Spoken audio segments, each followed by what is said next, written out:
Hey everybody, welcome to another episode of the LitRPG Podcast. I'm Ramon Mejia, here to bring you the latest LitRPG news, reviews, and of course author interviews. This is episode number 61 of the podcast, so we're getting up there on those numbers, man. This week I have 5 new LitRPGs reviews for you, including Headshot, One in the Gut. After that, I'll be reviewing Luckless, an MMORPG and LitRPG online adventure, The Second Age of Retha book. Long title. After that, it'll be the Nagant Wars, The Pawn Sacrifice. Then after that, it will be Blade Judgement, Everjail, Episode 1. And then after that, it will be Vengeance over Vanaheim, the third book in the Valhalla online series. But of course, we're going to begin with LitRPG news.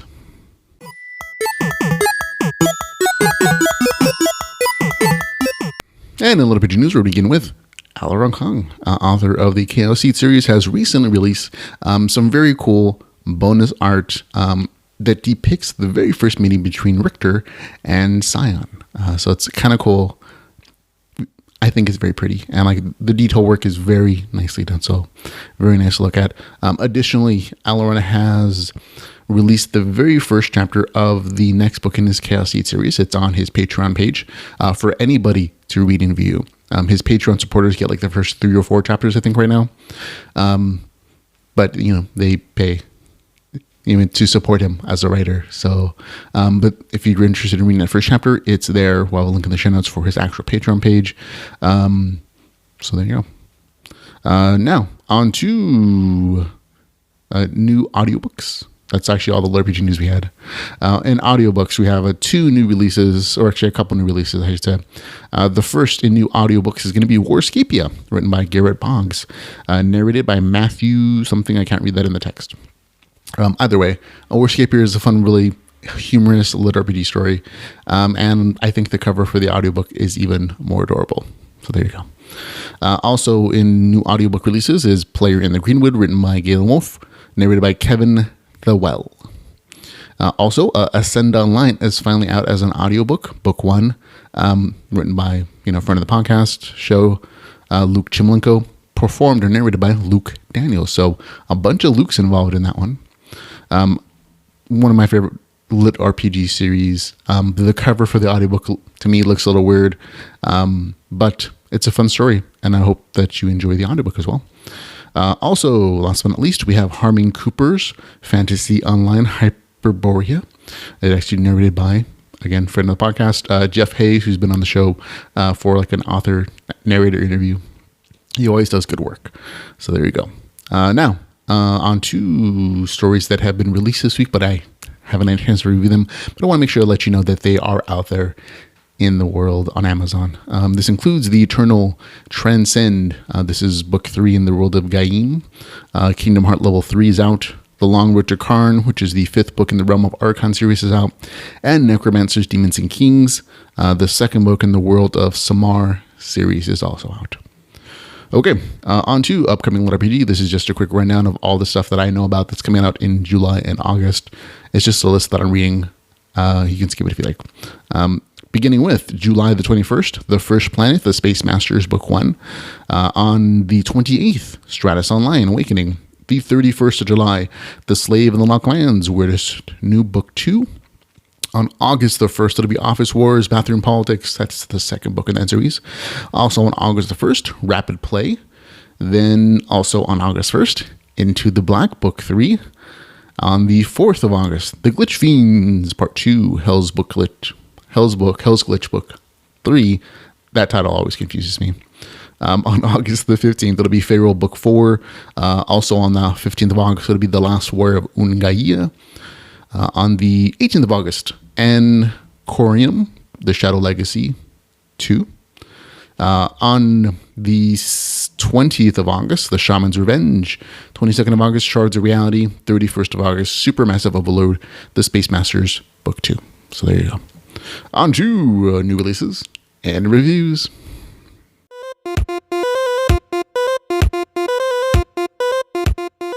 Okay, in new releases and reviews, we have, again, 5 nice reviews.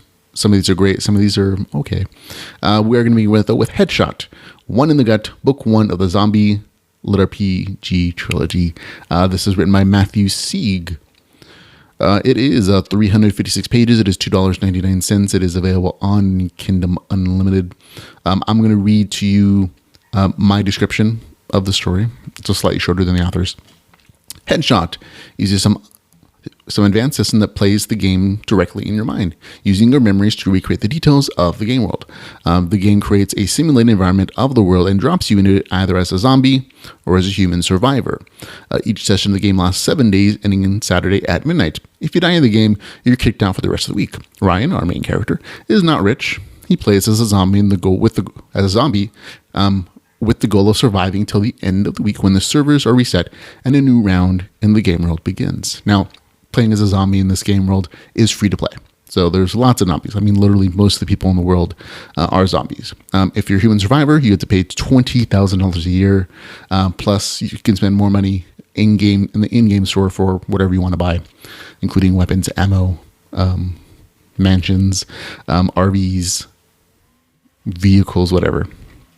So it very much, as a human survivors, have a pay-to-play advantage versus the free-to-play zombies. And so that's kind of the big conflict between the two characters, between the two factions. Full disclosure, I received an advanced copy of this novel for review, but I picked it up on Kindle Unlimited when it came out, so I really enjoyed it. It's a really good story. Personally, I would skip to chapter 3. I wouldn't. Chapters 1 and 2 are basically a lot of hype about how amazing this game is, how in this fictional world, how everybody in the world is playing it, but it's a lot of show and no tell, and it's hard to believe the hype essentially for chapters 1 and 2. And in chapter 3, the author actually shows why it's so amazing and kind of recaps the exact same information. So you don't really need to read chapters 1 and 2, in my opinion. But like I said, your choice. So again, this is essentially a zombie apocalypse game story told from the point of view of the zombies. In this case, Ryan, the main character, who plays one of the player zombies, not the survivors. So the story itself, the story and the game mechanics really reminded me of Left 4 Dead. If you've ever played that series, that particular game story is a group of survivors have to go through a series of missions. It's a first-person shooter game where you kill a bunch of zombies as a group or as a team, and you survive. Zombie survival game. Not that hard of a concept.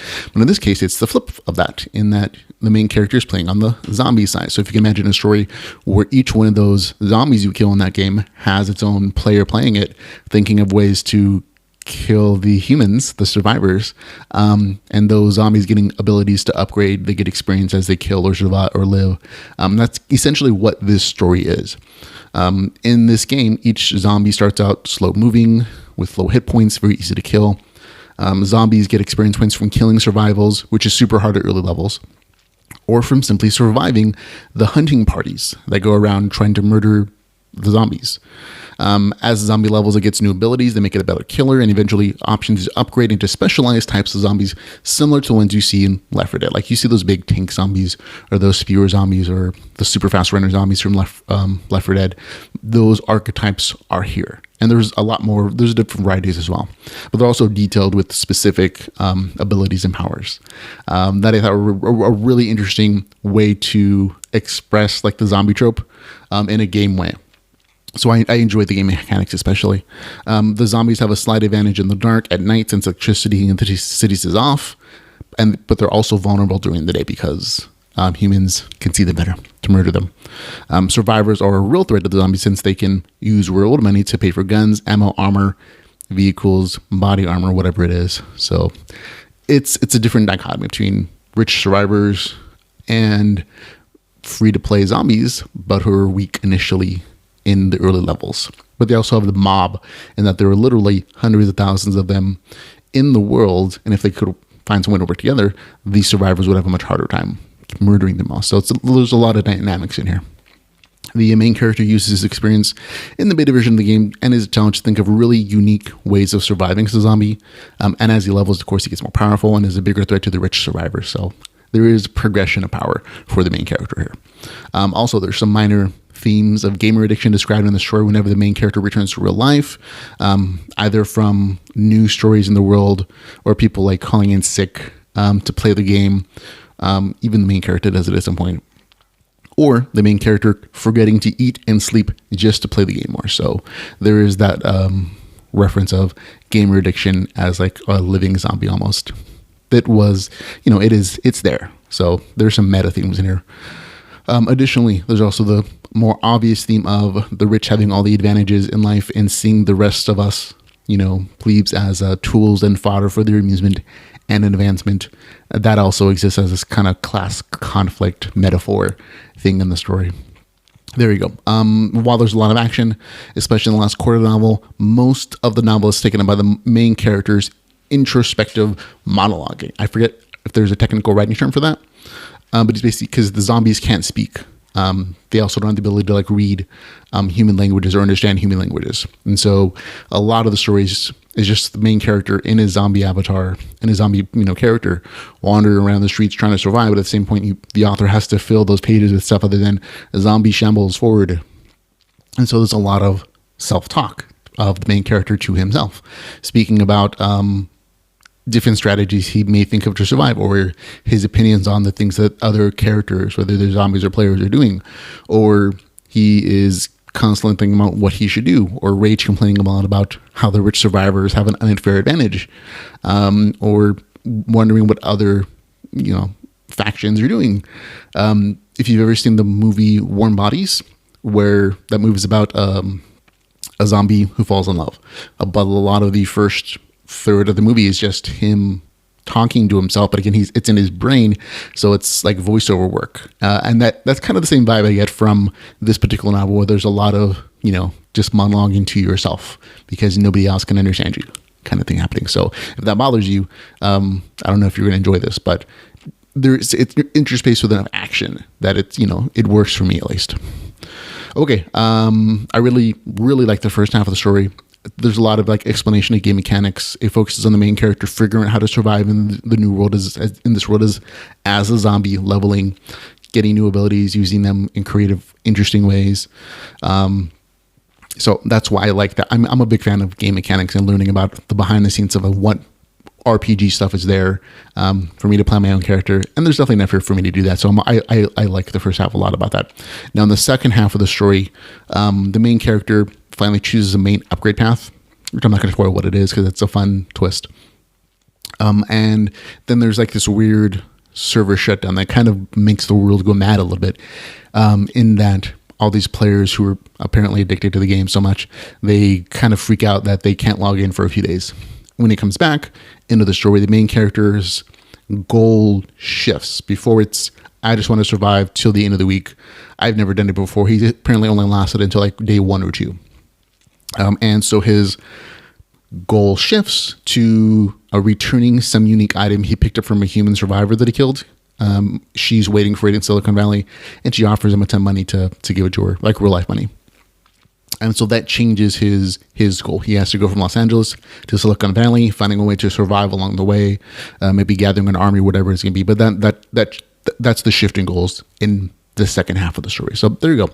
Overall, good story. Great example of the variety of stories it'll be told in the LitRPG genre. But this is definitely a new kind of story that I thought was really cool. So I enjoyed it. Get the score 7 out of 10. There you go. Okay, on to the Luckless, an MMORPG and LitRPG online adventure. Second Age of Retha, Book 1. Long title. Written by A.M. Soma. So there you go. Okay, this is 258 pages, $3.99. It is available on Kindle Unlimited. Okay, I will read to you the author's description. Welcome to Retha, the full submersion video game where you can be the hero of your own adventure. Unfortunately for Kit, it only takes one moment to turn the game into a nightmare. When Chronicles of Retha experiences a software malfunction, Kit, a disenchanted veteran player, is stuck in the game without a way to log off. Even worse, she's trapped as playing as one of the most defective characters possible, an elf dancer that was meant to be a prank. Thankfully, she receives word that there is a way out, but the only escape route is to defeat the game's ultimate villain. Kit, in her joke character, must fight her way through some of the worst Retha has to offer. Her only help is a pretty party of low-level characters, just as powerless as she is, and the occasional act of mercy from one of the best players in the game, the tactum and aloof Soulless Miles. Okay. Full disclosure, I got a early review copy of this novel. I purchased it when it came out. It was on sale, pre-sale, like a pre-order sale for like 99 cents. So why not? There are some things that I liked about the story. But there's a lot more that I didn't enjoy. And most of those things center around game mechanic stuff and then game world stuff that doesn't make sense to my gamer brain. So I'll just list them, you guys. The things that I liked were generally related to the story. The story itself is pretty decent. The characters, I think, were the highlight of the story, and that they're fun and relatable. Kit is put into a bad situation, and even though some of her actions seem inconsistent with the veteran player, she's interesting at least. She has room to grow, to become a leader, and the rest of her new team provide opportunities for game stuff to be explained, and banter for the reader's enjoyment. So there are some really fun, unique character classes in the story. I personally liked two in particular. Echo, which is a hardcore spellcaster class that was the main character's alternate character that she played like 5 years ago on this game before she quit. And then there's the Saboteur, who's one of the noob characters in the story. Or not noobish, I guess. He's like level 20 something when he's introduced. But some of the things he can do is like the thief class set, except that he can also set traps for monsters to run into and get various status effects. So I thought that was kind of a cool character option. Combat overall is decently written. There are some good fight scenes and some inventive ways the characters resolve their situation. So those are all good things that I liked about the story. On the list of things that I didn't like as much. And these are mostly game world related, little pet peeves or things that I thought were inconsistent and weird. First of all, the premise of the story, kind of unbelievable. There are literally so many things that have to go wrong for it to work, like stretches the willingness of the reader's imagination to kind of go along with it. And honestly, by the 10% mark in the story, I was like, this is silly. This is outrageously outlandish. I was kind of annoyed at the 10% mark when the story finally finished setting at their premise. For example, Kit, the main character, she wants to play a space virtuality game. So she goes to an arcade where it's like a full immersion tank. And instead, the game operator forces her, logs her in without her consent into the virtual reality MMO that this is, the fantasy game. And apparently her cousin Bryce works for the game company, and he sets something up in her character profile to incentivize the game operator to log her in there without her consent, and apparently force her into a character he made for her, which is an unplayable character, an elf with the class of dancer and with negative reputation with just about everybody. And apparently it's supposed to be a big joke. He's known as a jokester, but to me, it didn't seem genuine. One, because it seemed hard to do. Two, because even if he's a developer, why does he have access to regular player accounts? And he's not only a jerk if he did it, he's also, risking his job because he essentially had to hack her game account to do all this stuff for a prank. So again, that part alone seemed entirely unrealistic. Now, it gets worse. Instead of just logging out immediately when she finds out that she's in this weird dancer elf character, instead, apparently the author had, while she was logging into like the full immersion tank at the arcade, the operator gives her a sleeping pill, and it's supposed to keep her immersed for at least a couple hours. So that essentially is the author ways of preventing her from logging out immediately, which would be an easy solution to this entire issue. Then, on top of that, the game servers shut down for some unknown reason, and all the characters that aren't kicked out immediately are actually shoved into a backup system that happens to be corrupted, so she can't log out at all. And then her cousin, the jerk, sends her one little note in-game messaging saying that the desk can't shut down the crowded backup server or risk like player brain damage for some reason. Not explained why, but that there's one way to get out, and that there are certain game events that automatically log a character out once they're completed. Again, kind of a weird mechanic, but like I'll go along with that. But she has to beat essentially the hardest boss in the game that no one in the entire history of the game has ever actually beaten besides the devs. And instead of telling her how to beat the boss or like bumping up her character or giving her a bunch of advantages like super powerful levels or whatever so she can do it, he just says, this is all I can do. I'm not going to contact you because my bosses are looking. And that's all the help that he gives her, essentially. And so just that entire setup is just so, it hurt my brain. Like, that's a lot to accept at the beginning of a story. I mean, there's a ton of simpler solutions, like why didn't you just sit still and wait for the developers to fix things, or go kill some mobs? Because of her reputation, she can't go into cities because the guards all kill her on site because she has hate status with everybody, essentially. And so I'm like, why do it? Just go grind if you're bored, go do some other stuff. But no, the main character has to obviously have something to do where she's the hero and she's advancing the plot. It just seems weird to my gamer brain.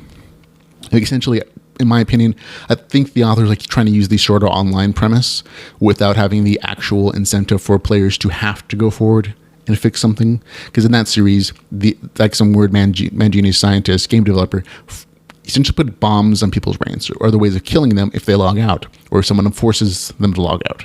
And so they have to beat the game in order to escape. And so there's an actual incentive there, like life or death, for them to do so. And that just doesn't exist here. So it feels even more watered down here. Okay, that's my complaint about the premise. There's a bunch of other game stuff. For example, the levels don't really seem to matter as much as they are a reflection of relative power between the characters and the mobs.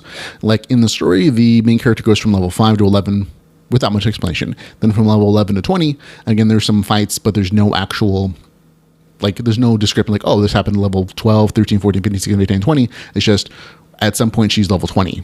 And, so the levels seem to matter less. Also, the negative reputation thing gets old really quickly in the story. I'm like, why wouldn't all your elf countrymen, everyone else is an elf as an NPC, hate you just because you chose the class of dancer? It doesn't make story sense, and it's not really explained other than the elves believe it's below their dignity. And that's it. Also, some of the game mechanics in the story just seem to exist to help or hinder the main character.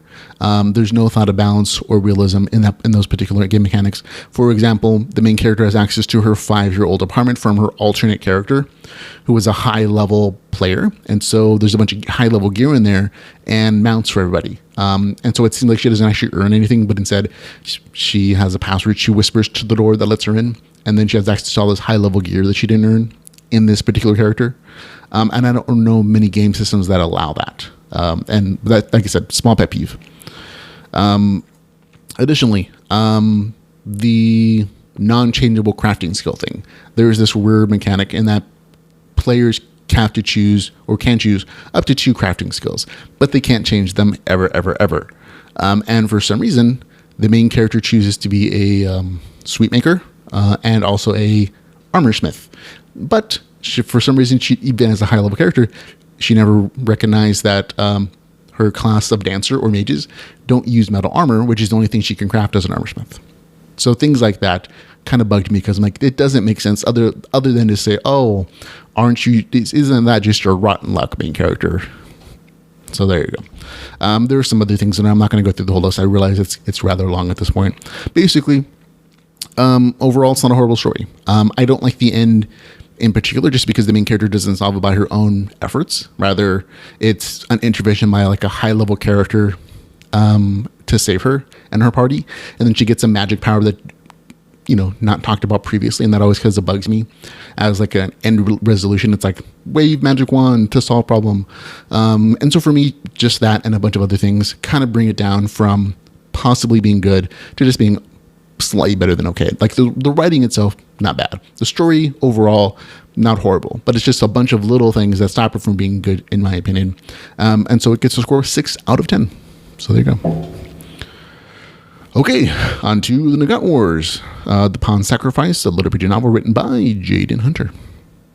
Okay, this is 382 pages, $2.99. It is available on Kindle Unlimited. I will read you the author's description. Dale Brown accepts an in-game quest with real-world ramifications. Rith Corp's virtual reality MMO Nagant Wars has the potential to alter life outside of the game. He must decide how far to allow his mind to stretch. What should he believe? Whom should he trust? Do reality and fantasy have fewer blurred lines than Dale imagined? Along with his platoon of friends and potential enemies, Dale must fight in both of his worlds. The real question is, can he outsmart his enemy? So there you go. Okay. Some people have issues with this particular series. especially the first book that kind of had a couple revisions that not everybody enjoyed. Personally, I like the series, and I like this book too. The first 2 pages of the novel have a bit of a philosophical tone that is sort of picked up later in the story, but it sets the philosophical tone for the entire novel.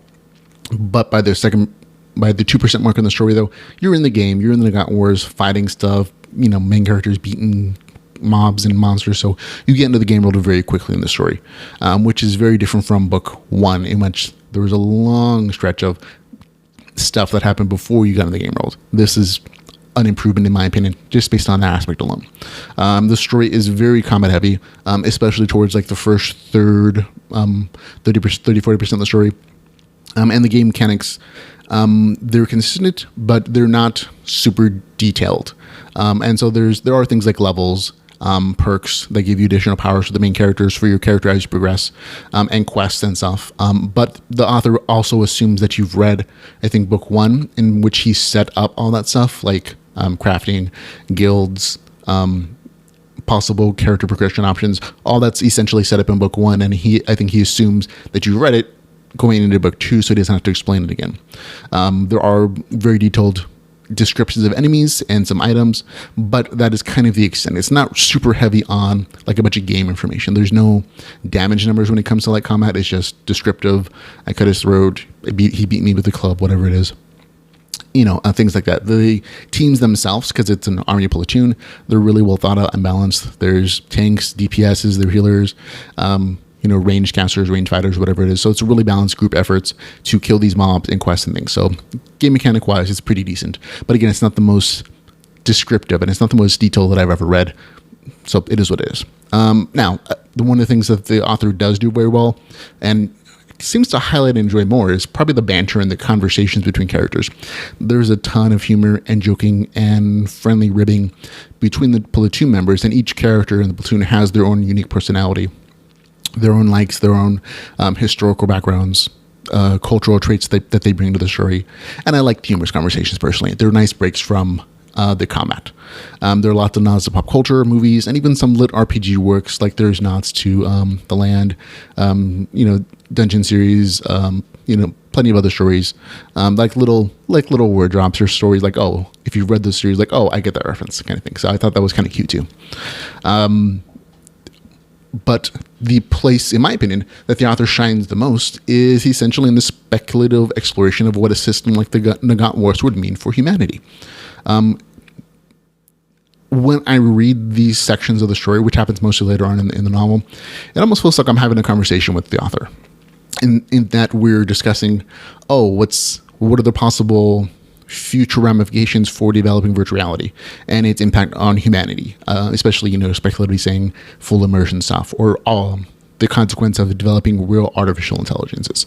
And that to me is fun and interesting, because any novel that can make me think and pause my reading and say, oh, that's a cool thought, and just go on this thought train is cool. And that's one of the things I love about science fiction, is that it does that speculative work of setting a situation and making you think, oh, what if that were real? What would the consequences be? And that's what this novel does, but again, later on in the story. In book 1, this was done with the author talking about how realistic the non-player characters are, and also how real combat was for the players, and that so much of when some players left the game, they had post-traumatic stress disorder, they had PTSD, because of the really realistic, visceral combat with the full sensations of pain and death, even though the characters are respawning. In book 2, that's also there, but in addition to that, there's also speculative exploration comparing the viability of this kind of system. Remember, the Nagant Wars is supposed to be a substitute for a real war, in that societies on Earth or in the larger universe use this system as a proxy for real war. So they would have various agendas or objectives to complete, and whoever won kind of won that particular conflict. And that's what this is supposed to be. And so that the viability of that is discussed in this novel a little bit. In addition to that, it explores what a sentient artificial intelligence would do to become free of its digital confines, and if it's morally right for it to do whatever it can, considering that it doesn't have the same biological based imperatives that we do. It doesn't have pain, it doesn't suffer hunger, or needs procreate or pleasure.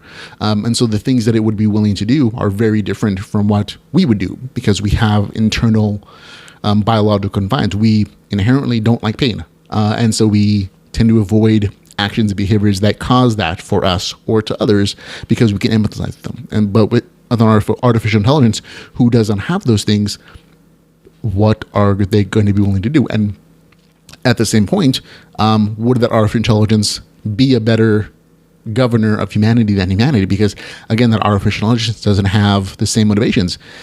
It doesn't have greed. It doesn't have emotional baggage. It doesn't have an ego to salve. And so it possibly would be better guardian or shepherd for humanity. And so there's that kind of thought conflict in there as well. So again, a lot of cool, interesting stuff. But again, it doesn't happen until it doesn't start to about the 40% of the novel. So that's where things for me start to get really good in the novel. Before that, between like 10 and 40%, a lot of the story felt unnecessary. And I'm not saying it at all unnecessary.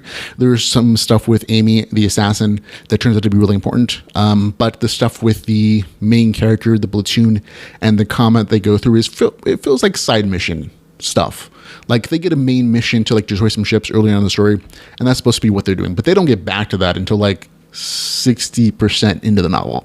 And the combat that they go through are like a bunch of side missions, clearing out a pyramid, whatever. And it doesn't feel important because it doesn't actually end up mattering later on in the story.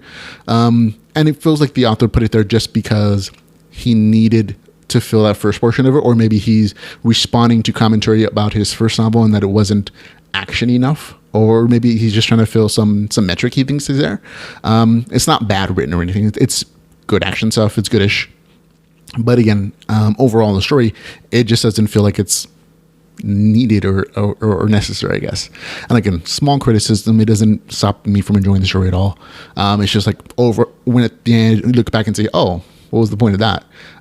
Other than maybe leveling, getting new gear. So there you go.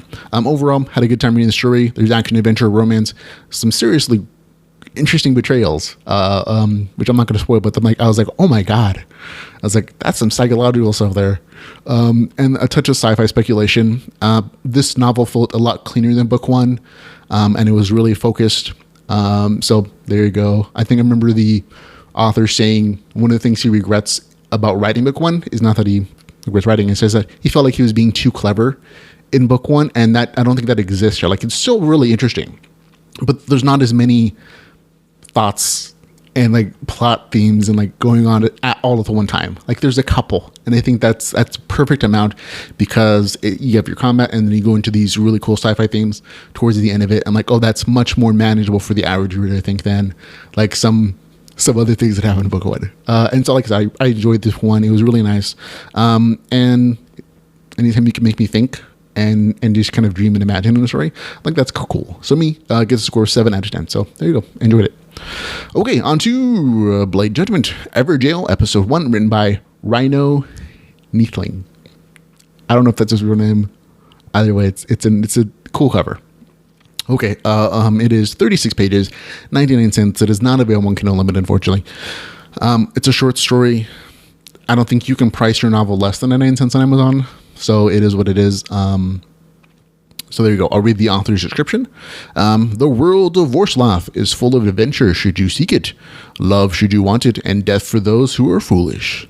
Bound by a death sentence in a virtual world with rigid moral laws, Jack is determined to find a way out of his prison, even with the impossible mission ahead of him. With an oath to a stranger he saved, Jack's quest has found him both a place in this world and a target on his back. There you go. Again, it's a short story. You can't expect like a long, monologue or description. Okay. There are a few things in the story that I didn't like, but mostly it kind of won me over. Like at the beginning of the story, I really wasn't having a good time. But like I said, the story won me over, and then by the end I was like, okay, I'll read book 2. This is good. So there you go. The things that I didn't enjoy of the story are essentially some game reference stuff at the beginning. The overall, I'll give you my summary story. This is a short story with intentionally minimal game references. As he said in the story, it is. Jack is sentenced to 365 days in a virtual prison called Warscapia. for not being productive enough at work. I'll get to that in a second. If he can't earn a huge sum of money in the game before his time is up, he'll be executed. Once he logs into Warscapia, he gets equipment, he learns the ropes of this fantasy world and of the class, and he kills some bad guys. That's essentially what the story is. There's a lot more details and fun, interesting things that happen in there. Training, coming into a village, buying class stuff, action adventure stuff. It's all there. But that's essentially kind of what it is as a short story. It's, again, only 36 pages. You can't expect too much. Now, like I said, the first 30% of the story I really wasn't in love with. And it just didn't work for me. And part of that is the world that the main character comes from. He comes from an odd future society where that incarcerates people for not being productive at work and like not meeting their work quota. And there's it's a weird justice system that essentially sentences him to a year in prison, in a virtual prison. And if he can't come up with enough money, he'll be executed. And that's a good little that's like at least 15% of the novel. It's a cutaway scene and like its own independent chapter. And I guess I'm not supposed to like that feature, but I really don't. And maybe the author is going to set it up as like a potential big villain in the future. So that's why he's setting up as being uncomfortable and being unlikable. But for me, it kind of, at the beginning of the story, I'm like, that kind of taints what I've read so far. You know what I mean? Additionally, the game world itself is described as being intentionally minimalist. There are no status windows, stat screens, character sheets, no numbers. And that's literally written in the novel saying the government doesn't want to pay for like all these things in a game world for prisoners. And for me, all those things are things that I really love. And so just starting off the gate with those descriptions, it kind of gave me an initial negative impression, but the story really does redeem itself. The game mechanics that I found in the story, I took notes. There's an inventory system. There's loot from kills, like loot drops. The body disappears. There's a thing to pick up. There are group playing mechanics where you can split the loot. There are also stealth mechanics. The main character has a stealthy class that's really reminiscent of like the Thief games or Assassin's Creed as far as like stealth and combat goes.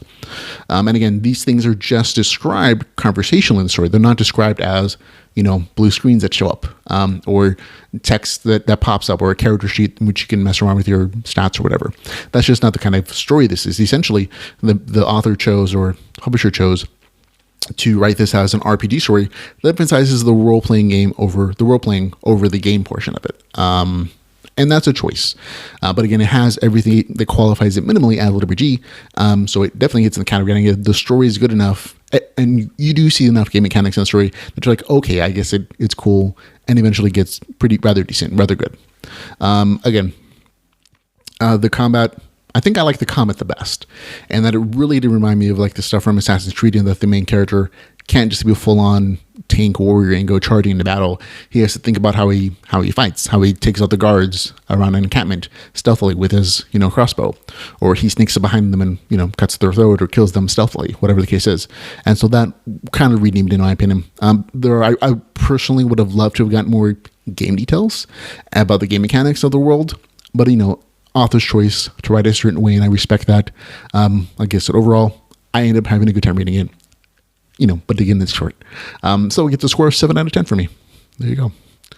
Okay, on to our last one, Vengeance over Vanaheim, a LitRPG Saga, written by Kevin McLaughlin. Okay, this one is 187 pages. It is $2.99. It is available on Kindle Unlimited. This is the third book in the Valhalla online series. Okay, I'll read you the author's description. Samantha has faced incredible odds in the past and climbed past the first two realms of Valhalla Online in her quest to reach the final realm, where she can learn the truth about how she came to be in Valhalla in the first place. But now she's alone. Cut off from all support, Sam must struggle to win through this strange new world on her own. With the Black Archer still on her tail, Sam has to move quickly to win through Vanaheim before he can find a way to put an arrow into her and finish her quest for good. Because his arrows do not merely kill, they obliterate all traces of the code for any being they strike, wiping them forever from Valhalla. But Samantha has a plan. If it works, she'll flush out the archer and finish him off, then win through the realm and on to the next. If she fails, she'll cease to exist. Okay, that's the author's description story. This is the shortest of any of the novels in the series so far. It's also the most straightforward. I think one of the criticisms I had for book 2 and book 1 is the copy of the essential story structure. Main character goes into a world. She has someone show that she doesn't know what she's doing. She goes through this intense training cycle by herself. She comes out on the third, like 30-40%, whatever it is, as stronger, more powerful, and she leads her team to victory against a traitor. And so for book 1 and 2, that's essentially the story structure. In book 3, that entirely changes. First of all, she has no help. She has to go into this all alone, and it's a little sad how that happens, unfortunately. But she is essentially going solo from here on in, as far as I can tell. This story is a combination of dragon racing, dragon jousting, and a story of vengeance for the main character. And so those things are essentially the big 3 themes of the story, in addition to like some other cool things. But as far as like the story game stuff in this realm, it's dragon racing, dragon jousting. In book 1, it was castle capture stuff. In book 2, it was raid content. In book 3, racing dragons and jousting. There you go. That's the game stuff. The racing stuff is genuinely cool. Again, the early part of the story is kind of sad, but there's also some cool things in there about AI development. And you actually kind of finally get to learn why the main character got trapped in the game in the first place. Like, that is actually explained, and you finally get to learn what the whole thing is about. And so I enjoyed it for at least, if nothing else, than for that actual revelation. Overall, really fun read. You can tell the author said in a Facebook posting that he watched a ton of How to Train Your Dragon animated series and movies in preparation and while he was writing the novel, and you can kind of tell, like, this is probably the most fun of any of the novels that he's written so far in the series. Like, most of them are really serious. Like, I'm the main character, I'm trapped in this game, I didn't want to be here, I have to figure out a way to get out, grr, I have to, level up in power and learn this new thing and kill everybody who opposes me, grr. And in this one, even though there's some sad and serious moments as well, there's also just like the joy of flying a dragon. And it's very much like the main character is like, I get to fly a dragon, whee! And, that was definitely a change in tone that I think was reflective of the author's watching of that children's story, How to Tame Your Dragon. So I enjoyed it. It gets a score of 7 out of 10. And there you go. That's it. We're done. We're finished. Thank you for watching. Remember, you can follow the podcast on Facebook, Twitter, YouTube, and Patreon. And of course, if you enjoy the podcast and want to support us in any way, shape, or form, you can do so at LitRPGpodcast.com. And again, thank you very much for listening and for hanging out with me. And until we can do so again, remember to go read some LitRPG. Goodbye, everybody.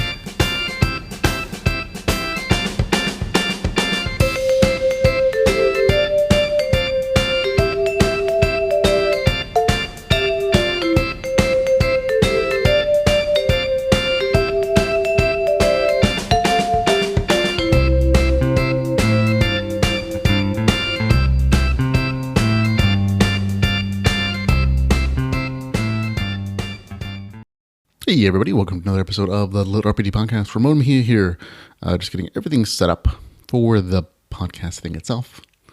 So, got show notes up, morning stretches, old man stretches.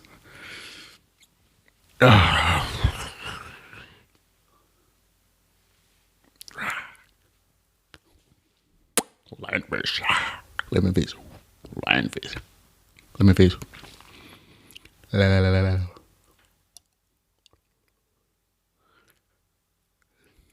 Limberly line the low weed. I don't know, actually one of those word twister things. Sorry. Okay. Looks like we're all set up, good to go. All stretched out for good LitRPG podcastness. Okay, we're gonna get going in 3, 2, 1.